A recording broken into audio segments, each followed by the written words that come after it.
दोस्तों, एक ऐसा वाकया जिसे सुनकर सबके रोंगटे खड़े हो गए। गरीब माँ की 4 बेटियां बिन शादी के पेट से कैसे हो गईं? इस बच्चे के बाप कौन है?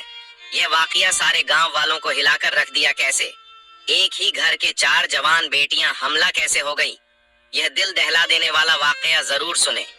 वीडियो को एक लाइक, चैनल को सब्सक्राइब जरूर करें। दोस्तों, एक बेवा औरत थी जिसकी 7 खूबसूरत बेटी थी। उसका बेटा कोई नहीं था और 7 ही बेटियां बहुत खूबसूरत थीं। इस बूढ़ी औरत की 7 बेटियां ही बहुत नेक थीं। इस औरत ने अपनी बेटियों को बहुत अच्छी तालीम दिलवाई थी। उनकी जिंदगी में कयामत तब आई जब उस बूढ़ी माँ की बड़ी 4 बेटियां हमला हो गईं। और हैरत की बात तो यह थी कि इन 4 बेटियों को पता ही नहीं था कि उनके साथ यह गलत हरकत किसने की है। और जब इस कहानी का खुलासा होगा कि इन 4 लड़कियों को प्रेग्नेंट करने वाला कौन था, तो आपके पैरों में से जमीन खिसक जाएगी। कहानी कुछ यूं है कि एक बार बादशाह का दरबार लगा हुआ था और बादशाह अपने दरबार में बैठा सभी फरियादियों की फरियाद सुन रहा था। इन्हीं लोगों के बीच एक बूढ़ी औरत रोती हुई आई, जिसके चेहरे पर उदासी छाई हुई थी। बादशाह बूढ़ी औरत के चेहरे की तरफ देखकर कहने लगा कि अम्मा, आपको क्या परेशानी है?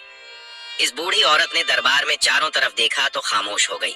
वजीर गुस्से से बोला कि ए अम्मा, आप बताइए, आपकी परेशानी क्या है? आप इधर उधर क्या देख रही हैं? आप परेशानी बताइए ताकि हम इसका हल निकाल सकें। बूढ़ी औरत बादशाही से रोकर कहने लगी कि बादशाह या सलामत, मेरा जो मसला है मैं वह सबके रहते हुए सबके सामने नहीं बता सकती। मैं सिर्फ आपको अकेले को ही बताऊंगी, क्योंकि मैं बेवा औरत हूँ। मेरा कोई बेटा नहीं है और मैं अपनी 7 बेटियों के साथ अकेली रहती हूँ। अगर मैं अपनी परेशानी सबके सामने आपको बताती हूँ तो मुझे डर है कि मेरी बेटियों को कल को कोई मसला ना हो जाए, कोई आधी रात को मेरे घर ना घुसाए। इसलिए मैं आपको अपनी परेशानी अकेले में बताना चाहती हूँ। वह बादशाह काफी परेशान होकर सोचने लगा कि यहाँ इतने बड़े बड़े मसले लेकर लोग आए हैं और उन्होंने सबके सामने बताया है। आखिर इस औरत का ऐसा क्या मसला है? ये औरत सबके सामने ने क्यों नहीं बताना चाहती? बादशाह बोला कि आप अपनी परेशानी मुझे बताइए। ये सारे आदमी मेरे भरोसे के आदमी हैं, आपको कोई भी नुकसान नहीं पहुंचाएगा।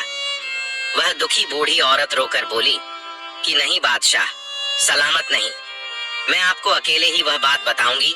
तो बादशाह उठ खड़ा होता है और कहता है कि इस औरत को मेरे कमरे में लेकर आओ ताकि यह बात मुझे अपनी बता सके। अब 2 सिपाही उस बूढ़ी औरत को बादशाह के कमरे में ले जाते हैं।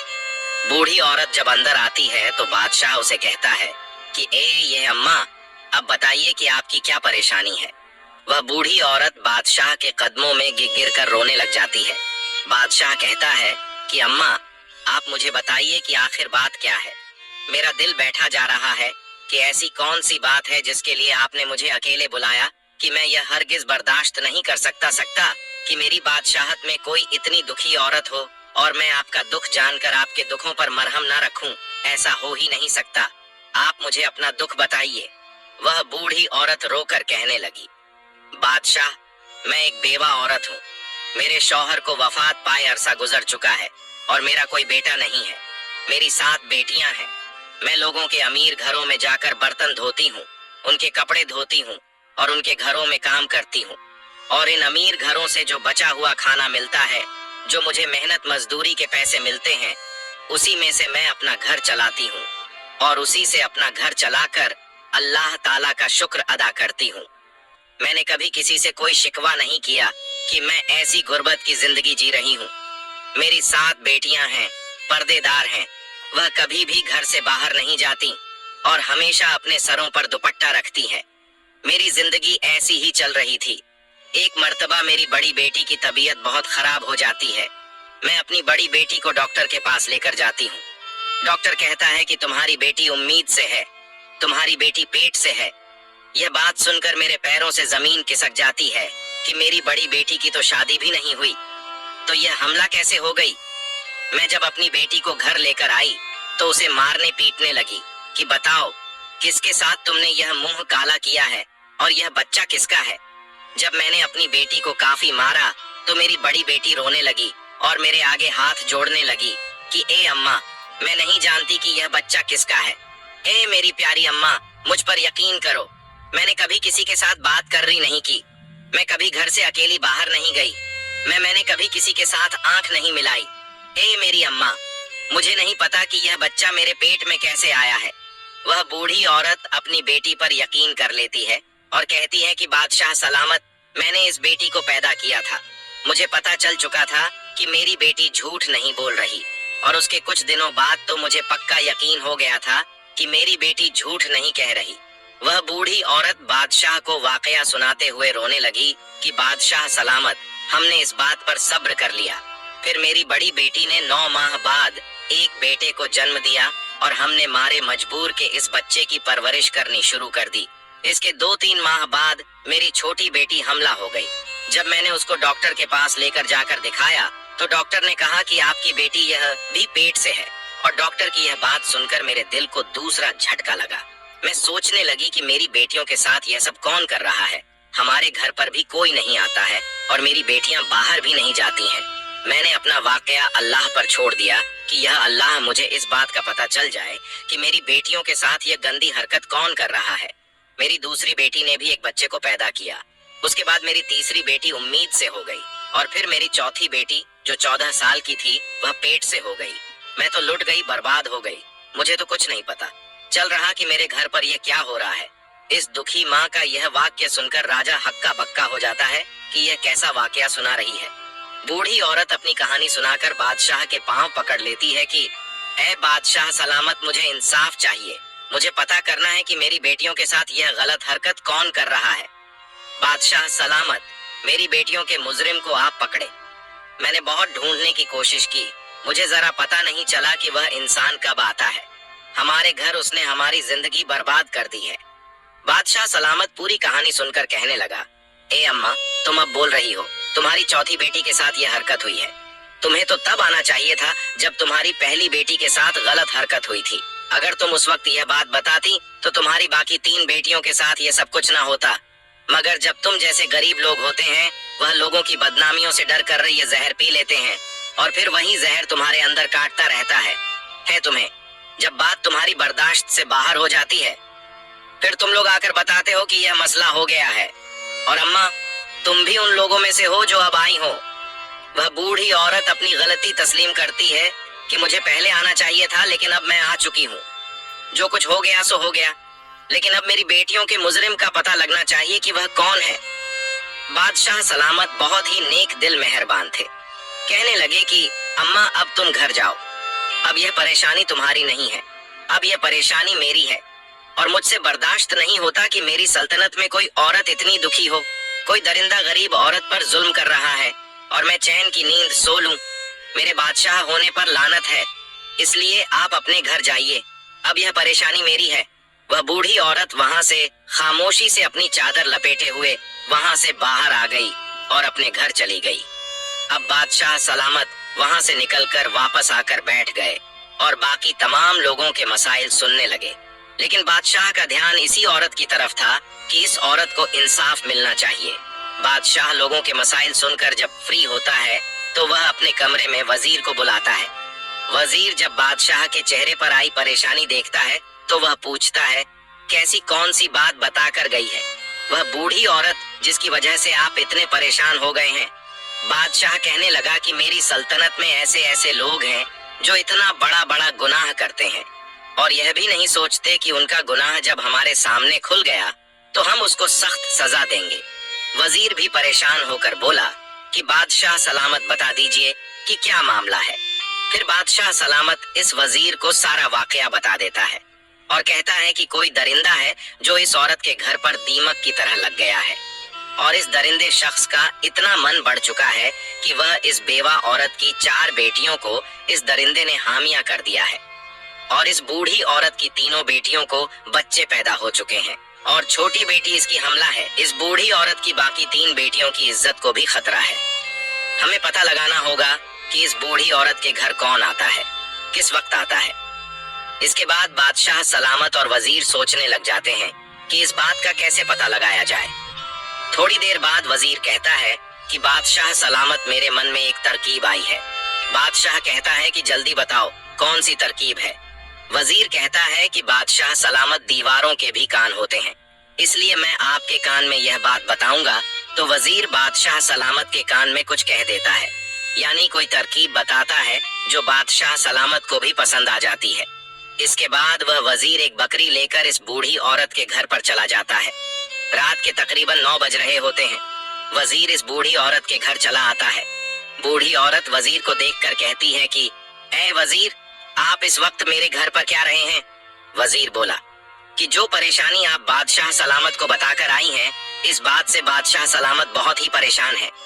बूढ़ी औरत बोली कि आपके हाथ में यह जो बकरी है, आप इसका क्या करोगे? वजीर बोला कि आप मुझे अपने घर के अंदर आने दीजिए, इसके बाद मैं आपको बताऊंगा कि मैंने क्या करना। अंदर आकर वजीर बूढ़ी औरत से कहने लगा कि आज हम इस बकरी का चारा बनाकर इस दरिंदे को खिलाएंगे।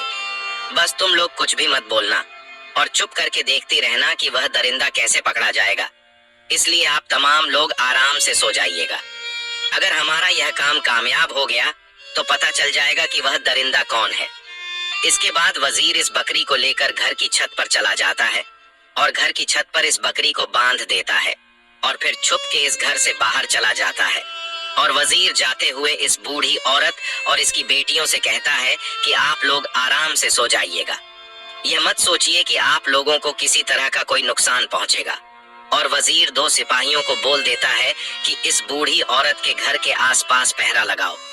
वजीर बूढ़ी औरत और उन लड़कियों को तमाम बात समझा देता है कि तुम्हारे घर में ऐसी कोई भी आवाज नहीं आनी चाहिए जिससे पता चल जाए कि हमने जाल बिछाया हुआ है।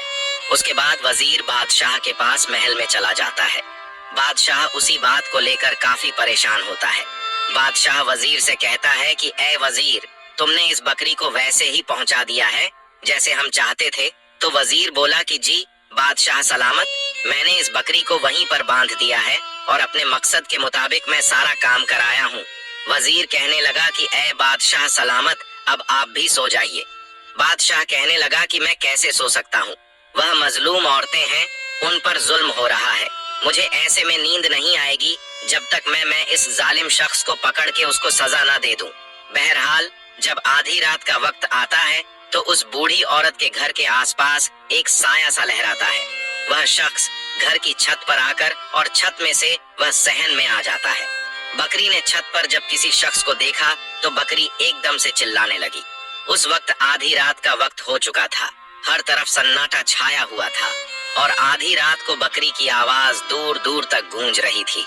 जो सिपाही छुपकर पहरा दे रहे थे, उन लोगों को जो बकरी की आवाज सुनाई दी तो उन लोगों को पता चल गया कि घर में कोई दाखिल हो चुका है और मकसद यही था कि इस बकरी को छत पर बांधने का कि इस घर में जो कोई शख्स भी आएगा बकरी उसको देखेगी और बोलने लगेगी। बकरी की आवाज सुनकर सिपाही चौकन्ने हो जाएंगे। जब वह शख्स घर के कमरे में आया तो सिपाहियों को भी पता चल गया बकरी के बोलने से, और बाकी इन बुढ़िया औरत और उसकी बेटियों को भी पता चल गया कि बकरी बोल रही है। इसका मतलब है कि घर में कोई गुस्सा आया है। वह भी चौकन्ने हो जाती है। बकरी की आवाज सुनकर सिपाहियों को भी पता चल जाता है और सिपाही घर के अंदर दाखिल हो जाते हैं। जब आने वाले शख्स ने घर में सबको जागते हुए देखा तो वह पीछे की तरफ भागने लग जाता है और पीछे से वह 2 सिपाही आकर उस आदमी को पकड़ लेते हैं। इस आदमी ने अपने चेहरे पर काला कपड़ा लपेटा हुआ था ताकि इस आदमी को कोई पहचान ना सके। जब इन सिपाहियों ने इस आदमी के चेहरे से कपड़ा हटाया तो वह बूढ़ी औरत और उसकी बेटियां हैरान गोई बेटियों को लेकर आखिरकार सुबह हो गई। बादशाह का दरबार लगा हुआ था और वह आदमी घुटने टेक कर बादशाह के सामने बैठा हुआ था। इस आदमी के हाथों को हथकड़ियां लगी हुई थी। इस वक्त इस आदमी का चेहरा अच्छे से दिखाई नहीं दे रहा था। वह बूढ़ी औरत और उसकी बाकी 7 बेटियां भी जाग जाती हैं। बादशाह सलामत बाकी तमाम लोगों को बाहर भेज देते हैं। अब सिर्फ वह मुजरिम, बादशाह सलामत और वजीर और बूढ़ी और उसकी 7 बेटी वहां पर मौजूद थी। बादशाह सलामत उस शख्स से कहने लगा कि क्यों भाई, अब इतना तो बता दे कि तुझे मेरा खौफ नहीं रहा कि जब यह तुम्हारा मुजरिम पकड़ा जाएगा तो तुम्हारी सजा मौत से कम नहीं होगी। बादशाह सलामत इन सिपाहियों से कहता है कि इस आदमी के चेहरे से नकाब हटाया जाए ताकि मैं भी तो देखूं कि मेरी सल्तनत में इतनी हिम्मत किसकी हो गई है जो इस मजबूर बूढ़ी औरत की 4 बेटियों को हमला कर दे। जब इसके चेहरे से नकाब हटता है तो वह बूढ़ी औरत करीब आकर उसके मुंह पर थूकती मारती है और कहती है कि ऐ दरिंदे, इंसान, तुझे शर्म नहीं आई? मेरी बेटियां तेरी बेटियों के जैसी हैं। ये तेरी सगी भतीजा है। इनके साथ तुमने ऐसी गंदी हरकतें की हैं जो चचा होता है वह बाप के समान होता है। तुझे शर्म नहीं आई अपनी सगी भतीजियों के साथ ऐसा करते हुए? भतीजी, क्या बेटी, क्या यह तूने क्या जुर्म कर दिया है? बूढ़ी औरत अपने देवर के चेहरे पर थप्पड़ मारती है और बादशाह गुस्से से कहता है कि अगर कोई गैर होता तो हम समझते तुम सगे चाचा हो, बाप की तरह हो। तुम्हें शर्म नहीं आई? तुम्हें गैरत नहीं आई? अरे चाचा, क्या बाप, क्या उनके बाप इस दुनिया में नहीं थे? और चचा की जिम्मेदारी थी कि अपनी भतीजिया का ख्याल करता, उनके रिश्तों की फिक्र करता, और तुम चचा ही डाकू बने रहे। इसके बाद भी वह शख्स कहने लगा कि ऐ बादशाह सलामत, मैं इन लड़कियों का चाचा हूँ। यह हमारे घर का मामला है, आप हमारे घर के मामले से दूर। बादशाह सलामत अपनी तलवार निकालकर उसके सरके के ऊपर रख देता है और कहता है कि सच सच बताओ, तुमने ऐसा क्यों किया? तब उस शख्स के चेहरे पर खौफ आता है और वह बताता है कि ए बादशाह, हम 2 भाई थे। मेरा भाई मुझसे बड़ा था। मेरे भाई की तो शादी हो गई। उस वक्त मेरी शादी नहीं हुई थी। मेरा बड़ा भाई मुझसे बहुत मोहब्बत करता था, मेरी बहुत फिक्र करता था, क्योंकि मैं उसका छोटा भाई था। लेकिन जब मेरे बड़े भाई की शादी हुई, उसकी बेटियां हुई, उसके सर पर तमाम जिम्मेदारी आ पड़ी, तो मेरे भाई का ध्यान मुझ में से कम हो गया और अपने घर वालों पर ज्यादा हो गया। और तब मेरे भाई का ध्यान मुझ में से हटने लगा और अब वह सारा ध्यान अपनी बीवी और बेटियों पर देता था। मेरे दिल में मेरे भाई के लिए नफरत पैदा होती गई कि मेरा भाई ऐसा क्यों करता है, और भाई से नफरत करने के नतीजे में मैं अपनी भाभी और भतीज से भी नफरत करने लगा। इसके बाद मेरा भाई वफात पा गया। जब मेरे बड़े भाई की बेटी बड़ी जवान हुई तो वह बहुत ही खूबसूरत थी। मेरा दिल इस पर आने लगा। मेरी नीयत जब खराब होने लगी तो मैंने अपनी भाभी से कहा कि आप अपनी बड़ी बेटी की शादी कर दें, लेकिन भाभी ने मेरी बात ना सुनी। मेरी भतीजा जवान थी, उनकी शादियां नहीं हो रही थीं, खूबसूरत भी थी। जब मैं अपनी भतीजियों को देखता था तो मेरे दिल में गंदगी पैदा हो जाती थी। मेरा दिल मुझे मजबूर दूर करता था कि मेरी खूबसूरत भतीज है, ये बाहर जाएंगी, इनकी शादियां होंगी तो मैं खुद ही उनके साथ यह गलत हरकत कर लूं। इसके बाद मेरे दिल में शैतान पैदा हो गया। मैं एक हकीम के पास गया और उसे कहा कि मुझे कोई ऐसी जड़ी बूटियां दो जिससे सुने के बाद तमाम लोग सो जाएं और सो जाने के बाद कोई भी हरकत ना कर सके। बस इसी तरह ही तब से ही मैं वह जड़ी बूटियां लेकर घर की छत की तरफ से सहन में आ जाता और भाभी भी और उसकी बेटियों को वह जड़ बूटियां सूंघा देता। उनको सूंघने से वह 4-5 घंटों के लिए बेहोश हो जाती थी और जिसके साथ मैंने बदका करनी होती थी उसके साथ बदका कर लेता था और फिर उसको इसी हालत में छोड़ देता था जैसे उसको पता ही न चले। उसको वैसे कपड़े पहना देता और फिर मैं घर वापस आ जाता। और जब मेरी भतीजा सुबह उठती थी तो उनको मालूम भी नहीं होता था कि उनके साथ क्या हुआ है। और यही काम मैं कई सालों से कर रहा था। लेकिन अगर मैं इस वक्त छत पर बकरी को देखकर समझ जाता कि यह बकरी मुझे चारा बनाने के लिए बांधी गई है तो मैं वापस चला जाता। मैंने सोचा कि मेरी भाभी ने दूध लेने के लिए यह बकरी खरीदी है और छत पर बांध रखी है। मैंने इस वक्त बकरी की तरफ ध्यान ही नहीं दिया, मेरा ध्यान तो बदका की तरफ था। इसके बाद जब वह शख्स अपना सारा गुनाह मान लेता है, अपना जुर्म तस्लीम कर लेता है, तो बादशाह सलामत वजीर को इशारा करता है। वजीर अपनी तलवार निकालकर उस शख्स का सर उसके धड़ से अलग कर देता है, जिसके बाद उसका जिस्म थोड़ी देर के लिए तड़पता है और फिर सजा के तौर पर ठंडा हो जाता है। इस तरह इस दरिंदे शख्स को, इस जालिम चचा को सजा मिल जाती है।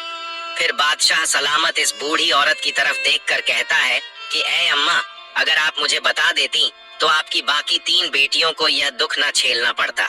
लेकिन मेरा आपसे वादा है कि आपकी इन 4 बेटियों को वह खुशियां मैं दिल बानूंगा जिनकी यह हकदार। फिर बादशाह सलामत अपने सिपाहियों में से 4 सिपाही जो बहुत ही समझदार सुलझे हुए होते हैं, उन 4 सिपाहियों से इन 4 लड़कियों की शादी करवा देता है और बहुत सारा माल और दौलत पैसा भी साथ देता है।